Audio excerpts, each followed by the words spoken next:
A hush falls over the cabin as the plane climbs through a sky bruised with sunset. Soft overhead lights hum. The drone of engines is steady, like a heartbeat. Passengers settle into their private islands of thought and fatigue. One child wails, a high, keening sound that cuts through the hum and travel-worn apathy. She looks up from her paperback, an old paperback with creased spine and a coffee stain on the cover, and meets the child's eyes. He is small, 5, knotted with anxiety, clutching a stuffed dinosaur with one arm while the other twists a blanket into strings. His mother is asleep beside him, exhausted, head tipped back, mouth parted. No one is tending to his tears. The woman stands, palms smoothing the fabric of her blouse as if steadying the world. She moves down the narrow aisle with quiet assurance, stopping when the child's wails peak like a siren. She kneels in the aisle, level with him. The proximity is disarming. She places one hand on the small shoulder, soft and steady. The child blinks, surprised, then defiant. He cries harder. She smiles. Her smile is not theatrical. It is practical and small, the way someone might smile at a stray dog before offering it a sandwich. She begins to sing. The lullaby is simple, a thread of melody she learned before adulthood hardened her bones, a song handed down from a grandmother who hummed while kneading bread, who hummed while patching socks. It is not a tune from the radio.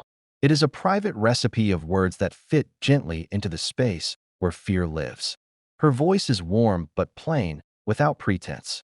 The child's shoulders hitch, then unhinge. The wails become hiccups. He stares at her, astonished that the sound in the air is answering his own small storm. Passengers glance up. A woman offers a grateful nod. A man smiles, embarrassed that he has been so quick to judge airplane crying. 2 rows back, a man in a suit with a newspaper over his knees watches in silence. He is older, 40s, maybe early 50s, hands like the anchorages of a yacht. His watch is expensive, but not flashy. He looks divorced from the world in an unusual way, deliberate, measured. He is the father. No one greets the lullaby with applause. There is no cinematic swell. There is only a slow folding of the cabin into quieter spaces, an economy of relief. The child lowers his head against the armrest, eyes sliding closed. When she finishes the small song, she pats the child's head and rises as if returning to a chore. The father stands halfway from his seat before remembering to sink back. He watches her with something close to curiosity.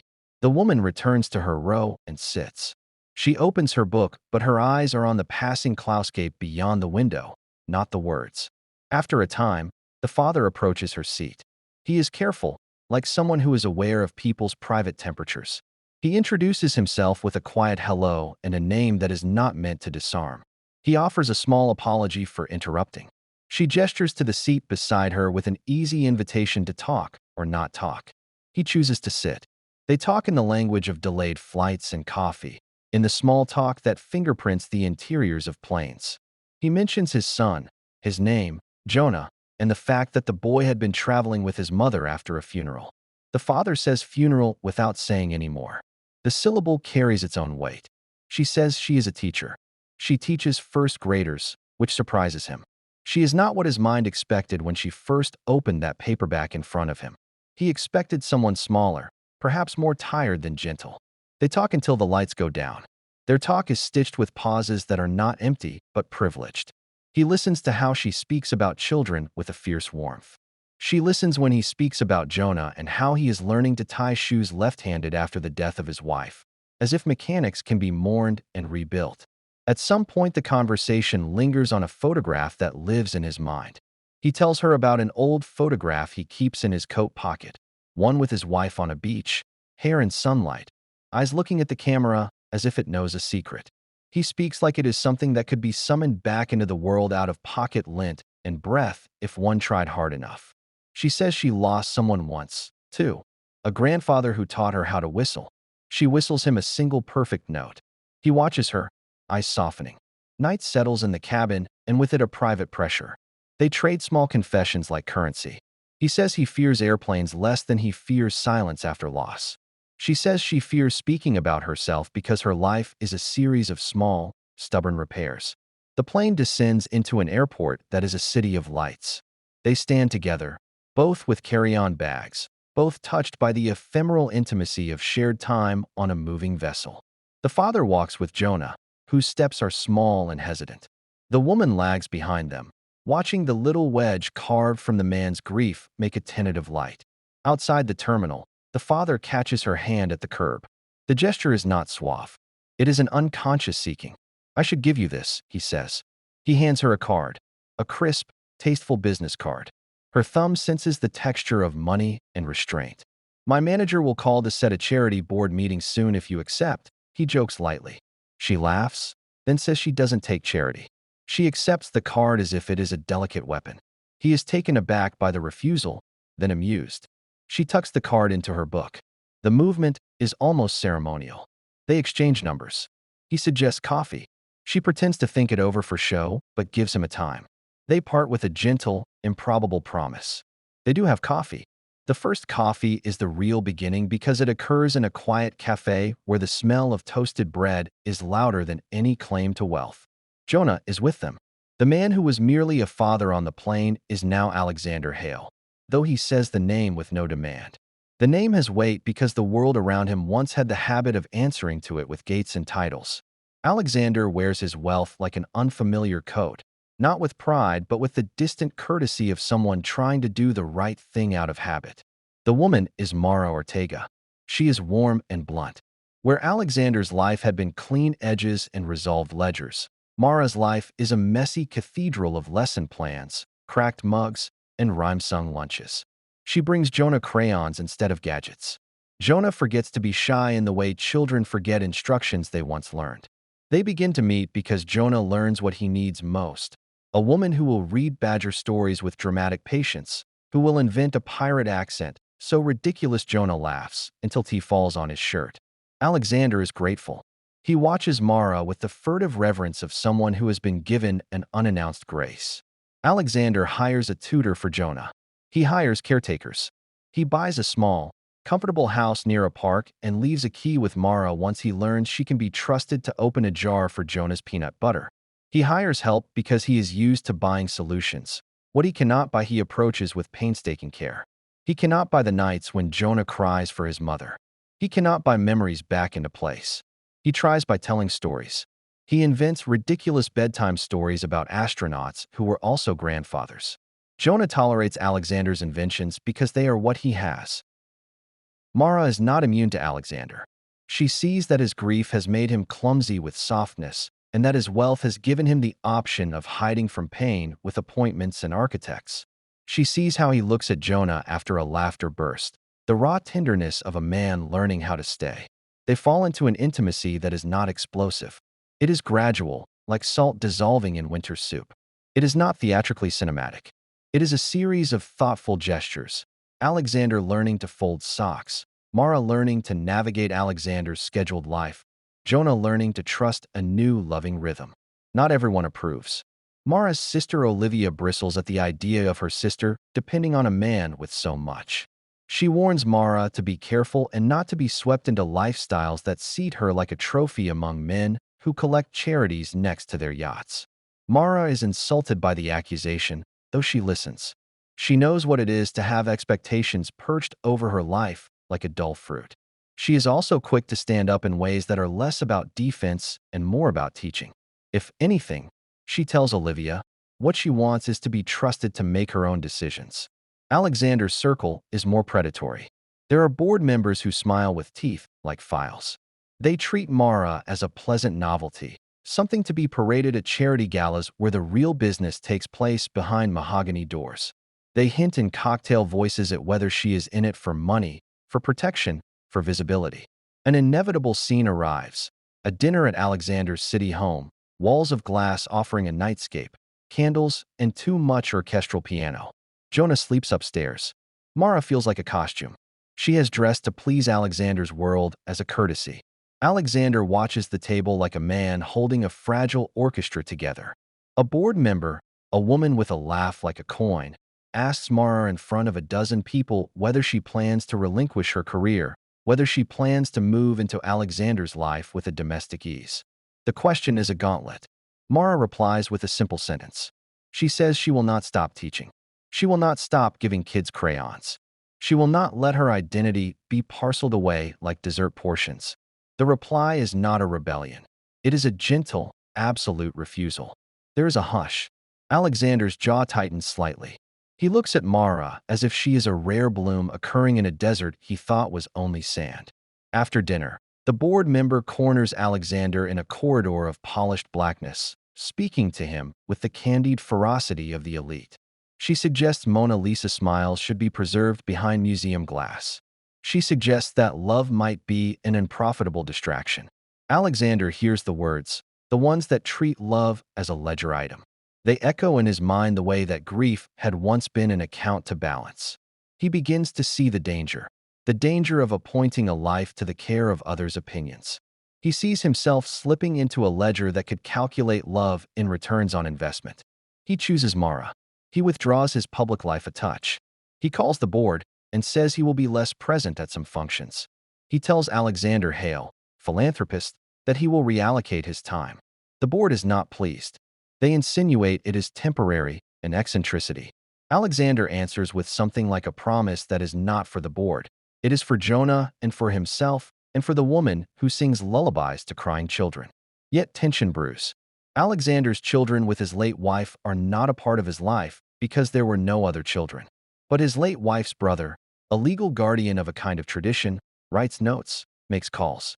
He warns Alexander that the world judges people who remarry too quickly and judges women who keep teachers in the family as a cause for gossip. There comes a crucial day. Jonah, now more settled, draws a picture with too many suns and sticks it to Alexander's fridge with magnet stars. The picture is a small constellation of a family, 3 stick figures holding hands. Jonah signs his name in a shaky scrawl. He hands the picture to Alexander and says, "For you. For Mama too." Alexander holds the drawing like a relic. He feels, in the small graphite, the outline of a future. He knows what he wants, and he knows that wanting will require him to navigate his own legacy. He has spent a lifetime building companies, making decisions, building concrete things that can be measured. What he now faces is a decision that cannot be measured in spreadsheets. Mara, meanwhile, is offered a job at a charter school across the country that would be a promotion, a chance to start a program for bilingual children. The job is a dream, and it would mean moving away from the city, from Jonah, from the small, ecstatic life they have begun. She is torn open by the possibility and by the loyalty she feels. Alexander offers to make the decision easy. He offers to fund the program himself, to retrofit a building, to underwrite salaries for 5 years. He speaks the words carefully. He wants her to take the job without uprooting Jonah. He suggests moving Jonah's schooling to be closer to Mara. Mara pauses. She does not like being given choices under the glare of money. She asks Alexander to let her decide without knowing the ledger he will open. She wants the freedom to evaluate what is right for the children, not the ego behind the gesture. Alexander surprises himself by agreeing. They begin to plan a life that does not revolve around the cult of wealth. They establish something like rules, a Sunday family pancake ritual, a day each week where Alexander will be present and devices will be off. It's impossible to realize all of them, but the attempt becomes the skeleton of trust. Conflict comes, inevitable, in the form of the former board member who leaks a note to a society magazine. The piece is venom dressed as curiosity. It suggests the teacher and the billionaire have a transactional relationship. The piece seeds gossip in both their worlds. Jonah overhears a snippet when a flight attendant whispers the headline in a grocery store. Children are merciless. Jonah, in 3rd grade now, asks awkward, tender questions about why people talk so mean. Mara is furious. She wants to rage. She wants to chase down every voice that accused her in a tone that felt like someone erasing her life with an eraser too big. Alexander holds her instead. He does what he'd never excelled at before. He protects her in ways that are unshowy. He forwards a quiet legal warning to the magazine. Yes, but then he sits in the kitchen with Jonah and draws silly animal faces on his napkin until Jonah giggles. The couple confronts the source. Alexander speaks at a charity event and announces an initiative for affordable arts education, naming Mara as the founding director of the program without fanfare. It's a strategic move that removes the argument from gossip and places it into concrete action. The board member blusters, but cannot overrule the visible and public good. There is a point where they face a private marriage conversation, and it is small and real. They sit on the living room rug, Jonah asleep upstairs, the city outside like a constellation. Alexander asks Mara to marry him. He does it without spectacle, kneeling on one knee on the rug like a private man reciting a vow he wrote in a small black book. Mara says yes after a breath. She wants to have a life where she can sometimes be both a teacher and a partner. She tells him later that she will not allow the wedding to be a public display. She will wear what she wants. Alexander agrees. They make plans that avoid grandeur. The wedding is small by design, in a botanical garden with succulents and fairy lights. Jonah walks Mara down the aisle, clutching a stuffed dinosaur that has been repaired with new button eyes. The ceremony is brief, spoken by a friend who reads poems about ordinary bravery. Guests clap not for their status, but for the generosity of a man who learned to let go of impossible standards and the woman who had always been steady like an oak. Afterward, they dance to a small playlist, songs chosen by Jonah because he insists the earth must remember how to laugh. Alexander holds Mara and Jonah in a triangle of what they have built. Years pass. The program Mara started flourishes. Kids color the world into new shapes.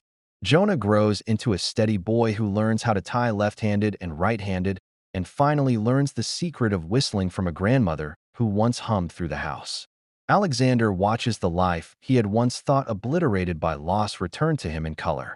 There are small defeats and recoveries. Old board members die away. New ones come. Alexander's fortune steadies into a tool used for building community gardens, for funding reading clinics. He becomes a man who measures his wealth in the smiles on the children at Mara's program. At a quiet moment on the lawn of their small house by the park, Jonah brings Mara a dandelion that he has declared a treasure. He hands it to her like a king handing off a scepter. They laugh. Alexander takes a photograph, not for investors, but for the house wall. It is not a syndicated photograph. It will not be on the cover of magazines. It is the sort of photograph that fades with time, but wins in memory. One evening, years down the line, Mara hums the same lullaby she once hummed on the plane. Jonah is older now, an adolescent who still likes the odd pirate accent. He listens with indulgent patience and says, "You always knew how to stop a storm." Mara says it was never stopping a storm. She says it was simply singing until the storm got tired. Alexander listens from the doorway as laundry flaps on the line. He knows, without the need for speeches, that the child who had cried on a plane and the widower who answered life's ledger with tenderness are both necessary chambers of the life they built. The story closes not with a tidy moral, but with an ordinary image. A family at their kitchen table, half-full mugs, a child reading aloud, the father nodding, the mother laughing at a line. Outside, the sky is wide and forgiving. The world continues its orbit. The little things, lullabies, crayons, the ability to take the lonely hand of loss and reweave it, remain the material of their days. There are no fireworks, no announcements. There is, instead, the daily hum of the kind of love that arranges itself around truth and work.